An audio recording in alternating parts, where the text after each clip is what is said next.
Encounter उसको मारना pre planning थी इनकी, कम से कम इसको या तो इसको मारे, नहीं तो कम से कम जनता में से 2-5 दूसरों को मार के या तो फिर सारे केस इसके ऊपर मर्डर के लगा दे। इनकी ऐसी बनी हुई एक पॉलिसी थी, या फिर इसको इनकाउंटर करके इसको खत्म नहीं करते। उनका मारने का उद्देश्य था, वो कोई विचार नहीं था, कुछ भी नहीं था, हमको खत्म ही करना था बस उस दिन, ये प्लान।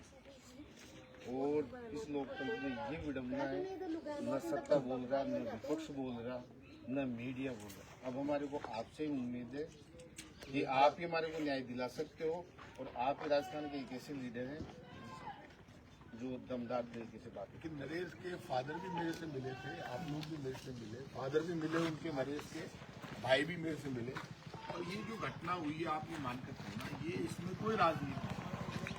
जहाँ पर भी जुल्म होगा गांव में, यदि पुलिस जुल्म करेगी, सरकार जुल्म करेगी, हमारी जिम्मेदारी बनती है कि हम उस जुल्म के खिलाफ करें। अब वो जुल्म निर्दलीय उम्मीदवार नरेश मीणा के ऊपर हो, मैं तो उसको तब से जानता हूँ जब वो यूनिवर्सिटी में लीडर था।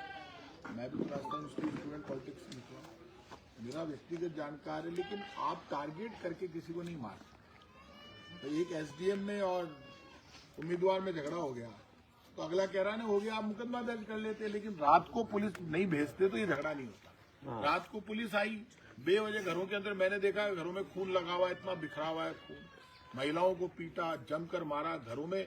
अरे गांव वाले लोग खुद की गाड़ियां कभी कोई जलाता, मैं मिलकर आया हूँ सबसे।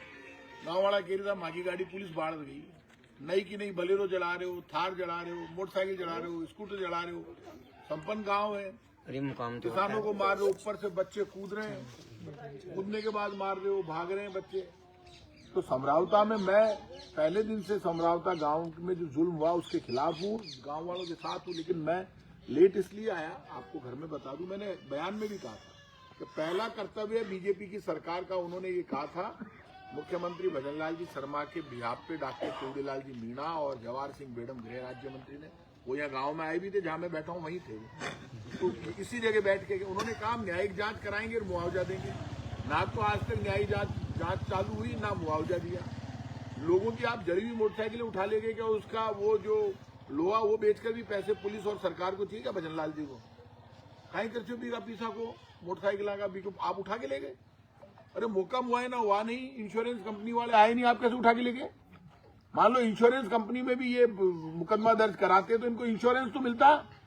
इंश्योरेंस भी कहा, इंश्योरेंस वाले कहेंगे आपकी गाड़ी कहां जली बताओ, आपने प्रूफ खत्म कर दिया पुलिस ने। जो पुलिस जो पाप कर रही है, यहां से क्यों उठा के ले गई पुलिस? इंश्योरेंस कंपनी वालों को बुलाती, इंश्योरेंस तो होता कम से कम, मौका मुआयना तो करवा देते। इतना डरने की कहां जरूरत थी? पुलिस को गाड़ियों में आग लगाने की जरूरत नहीं थी, मारने की जरूरत नहीं थी लोगों को। और जो पुलिस ने किया है तो ऐसा कोई डर नहीं है हमारे कि हम पुलिस की झूठी तारीफ करें। पुलिस यहाँ भजन कीर्तन करने आई थी क्या? तो आंसू गैस के गोले चला रही थी, क्या हो गया था? मान लो एक एसडीएम के थप्पड़ लग गई तो दोनों भिड़ रहे थे, एक ने मार ली, मौका लगा तो उसका लगता तो वो मार लेता। वो छात्र नेता रहा, होशियार आदमी, उसको लग गया कि मेरे को मुक्का दिखा रहा है, ये मारेगा मेरे, उससे पहले उसने मार ली, लड़ लिए। एक थप्पड़ का जो मुकदमा होता कर दो। आपने इस गांव के बच्चे उठाकर ले गए, टांगे तोड़ दी, अभी तक अस्पताल में पड़े, इलाज चल रहा है उनका। सरकार सो रही है, 2 मंत्री आ गए, अब मामला ठंडा कर दिया कि भाई ये लोग बीच में नहीं आ जाए। तो कल भी गांव के साथ थे, आज भी गांव के साथ है। ये जो पुलिस का जुल्म है, इसके लिए हर जगह आपके साथ है। जहां भी बोलना होगा, मुकाबला करना होगा, आंदोलन करना होगा, सब करेंगे। लेकिन जहां भी जुल्म होगा, चाहे वो निर्दलीय उम्मीदवार नरेश मीणा का समर्थकों पर हो, चाहे समरावता गांव में तो अन्याय हुआ है। मैं तो कह रहा हूँ बीजेपी के इनके जो आदमी खुद के हैं, उनको भी यदि सरकार मारती है, पुलिस मारती है बेवजह, जैसा समरावता में किया, तो हमारी जिम्मेदारी बनती है उनकी भी मदद करें। तो आप मार तोड़ ना सकते हो, कानून हाथ में लेने का किसी को अधिकार नहीं। आप संविधान के अनुसार काम कर सकते हो, संविधान के विपरीत काम नहीं कर सकते। और ये राजनीतिक वजूद का झगड़ा नहीं है, ये चुनाव संपन्न होने के बाद का झगड़ा है।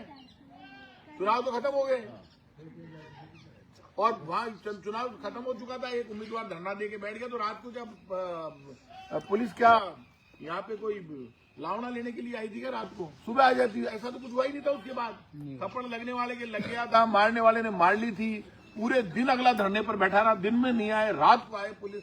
तो पुलिस किसके इशारे पर आई? क्या मुख्यमंत्री ने इशारा किया? तो क्या मुख्यमंत्री को इतना एक्सपीरियंस नहीं है कि रात को पुलिस नहीं भेजी जाती? और फिर पुलिस को ये किसने कहा कि हर घर में घुस के दरवाजे तोड़ के घुस के मारना है? ऐसा क्या कर दिया था? और उस एसडीएम कितना पॉपुलर है उसके बारे में हनुमान बेनीवाल ने बता दिया, वो किसी काम का ही नहीं है। तो ना तो ये जाति का झगड़ा है, ना ये कांग्रेस बीजेपी का झगड़ा है, ये अन्याय का झगड़ा है। जो अन्याय किया पुलिस ने, प्रशासन ने, बीजेपी की सरकार ने, उस सरकार से ने जो पाप किया उसका न्यायिक जांच करा ले, पहले मुआवजा दे, न्यायिक जांच कराए, दोषी और पहले सब बच्चों को छोड़े वहां से। जितने भी लोग हैं बेवजह बचा, उन मोटरसाइकिलें जली गांव वालों की, जलाई पुलिस ने और मुकदमा लगा दिया जो बंद हुए उन बच्चों के ऊपर। ऐसा कभी होता है क्या? आप उसी घर के बच्चे को लेकर जा रहे हो जिसके घर की जिस बच्चे की मोटरसाइकिल भी जला दी पुलिस ने, उस बच्चे के ऊपर मोटरसाइकिल जलाने का मुकदमा भी करा दिया। यहाँ कोई इतना पैसे वाला नहीं अपनी मोटरसाइकिल और जीप जला देगा। ये जो पाप हुआ है उस पाप के खिलाफ पूरा राजस्थान समरावता गांव के साथ खड़ा है। हम जैसे भी हैं, जहां भी जरूरत होगी गांव के इस मुद्दे पर चुप नहीं रहेंगे और मुकाबला करेंगे।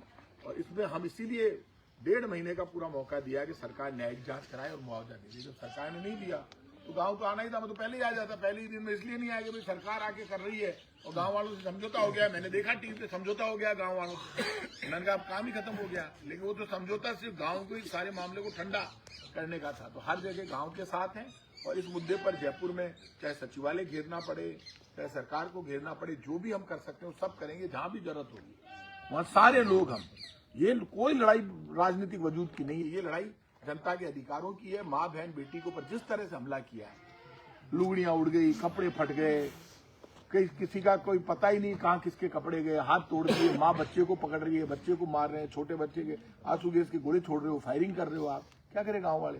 मतलब वो रात 4.5-5 घंटे तक आपने कदर मचाया। क्यों मचाया उसका आज तक कारण नहीं। सरकार ऐसी महान है, इस सरकार में किसी को मतलब ही नहीं है। मतलब इस सरकार का जमीर इतना मर गया कि इनके 2 मंत्री आते हैं, उसके बाद कोई मतलब ही नहीं है। सिर्फ ठंडे चीटे देके बेवकूफ बना के अभी तक उस रात में जो जुल्म किया पुलिस ने, वो सारे काले हो गए, पेड़ जला गए। कितने ही फोन तोड़ दिए, आदमियों को तोड़ दिया, माँ बहन बेटी को तोड़ा। इससे ज्यादा जुल्म की कहानी मैंने नहीं देखी समरावता गांव में जितना किया है। बीजेपी वाले बड़ी बड़ी बातें करते हैं, यहाँ तो कोई हिंदू मुसलमान नहीं है, सारे बेचारे हिंदू थे। इनको क्यों मारा? हिंदू मुसलमान के नाम पे तो तुम पाप करते ही हो, आज तक किया है। लेकिन यहाँ तो इंसानियत की बिल्कुल, वहां भी इंसानियत की हत्या करते हो, यहाँ भी करते हो। इसलिए इस मामले में चुप नहीं रहेंगे और इसका जवाब सरकार को